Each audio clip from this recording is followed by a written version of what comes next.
Welcome back again. We're on our second leg now. We just went from Adelaide to Esperance, and it was about 1,000 nautical miles. And now today I'm going to go from Esperance up to the Abrolhos Islands and show you photographs as well as of different areas I anchored and explain different aspects of the journey.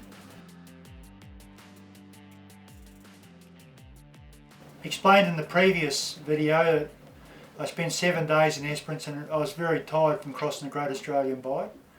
So after 7 days I relentlessly headed towards West Australia, towards Perth, because that's where my home is and my family.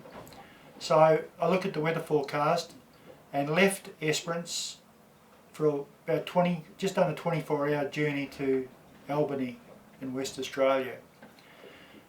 The weather forecast wasn't bad. There was a weather window for 24 hours, and as I got to Albany, according to the weather forecast, the weather would deteriorate. Anyway, I left in quite a big swell, 3 or 4 metres, after a previous storm, and travelled to Albany in about up to 20 knots of southwest, and off Chain Bay, just east of Albany, 10 metres of swell. Now I'm thinking 10 metres of swell, if something goes wrong here I'm in big trouble. But regardless, I got into Albany, across the bay to Oyster Harbour, a lovely little wee anchorage that's got a little wee channel into it, into the harbour, where I slipped the boat, and because I had a leak, I slipped it at Emu Point shipyards, up for a day, down again. I had assistance from my friends. Mark Scriven was one who loaned me his ute. I used to work with him, and a lot of fishermen helped me a lot in Albany. Amazing, really. And I met a cousin of mine called Nicola Edwards. But as relentlessly left again, I left Albany and went round Cape Lewin. Generally really bad weather, but I picked the weather window and it was easily travelling up to Cape Lewin, round Cape Lewin, up the west coast and round the corner into Eagle Bay, a famous tourist spot really. I've got some photographs of it here.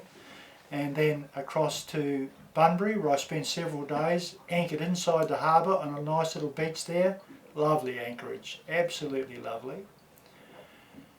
I spent a couple of days there, then I steamed up to Mandurah and met a friend of mine up there, and Ivan Zorovich, and had a couple of beers up there and left Mandurah up to Woodman Point near Perth and anchored up there at Woodman Point, over to Rottnest Island, spent 3 or 4 days there while I waited to get into Mindarie Keys, was where I live really. After Mindarie Keys, I spent a month in Mindarie Keys. My wife decided she wanted to come with me, and it was a very brave act of hers actually to want to come with me, because I'm a bit of a loner, and when I go, I go. But she toughened up and came with me, and we headed up towards the Abrolhos Islands. So 24 hours from Perth. From Mindarie Keys to the Abrolhos Island is 24 hours now. Abrolhos Islands is one of the places I really wanted to go to because of its history, mainly because of its history, but it's a famous fishing place and a prolific crayfishing area.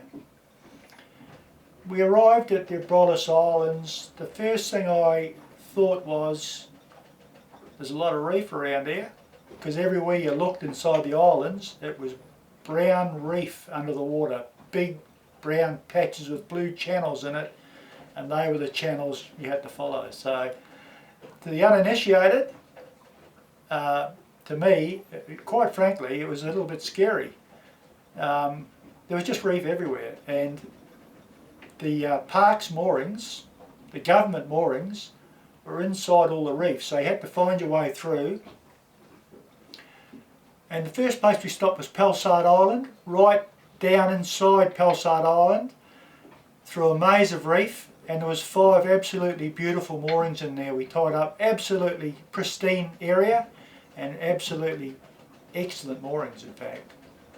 So the Abrolhos Islands is famous for crayfishing, and it's also famous for the wreck of the Batavia, East Dutch Indian Company vessel that sunk or run aground on Morning Reef in the Wallaby Group in the Abrolhos Islands in 1629.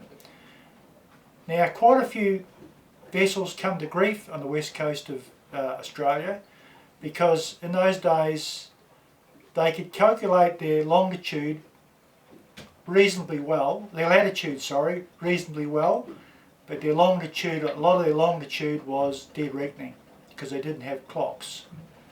Basically, that's a basic reason.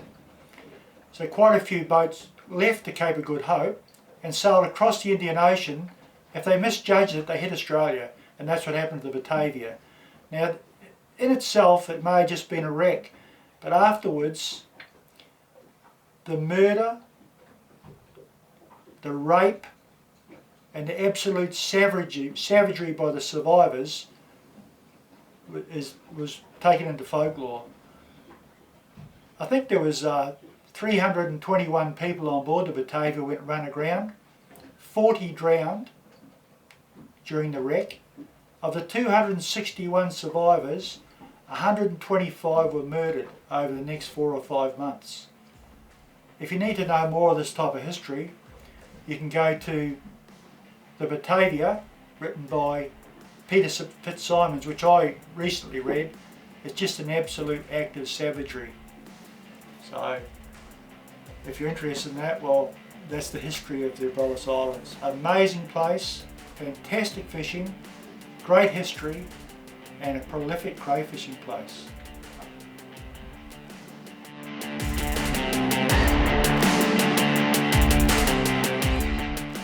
That's the end of the video. I've tried to do it really quickly because it didn't have a lot of time, but if you need to have a look or good look at it, just subscribe to Kolesnikov Productions and you'll be able to see it all. And it's just a rough guide and all my photographs of what I've taken and other people's photographs of where I've been.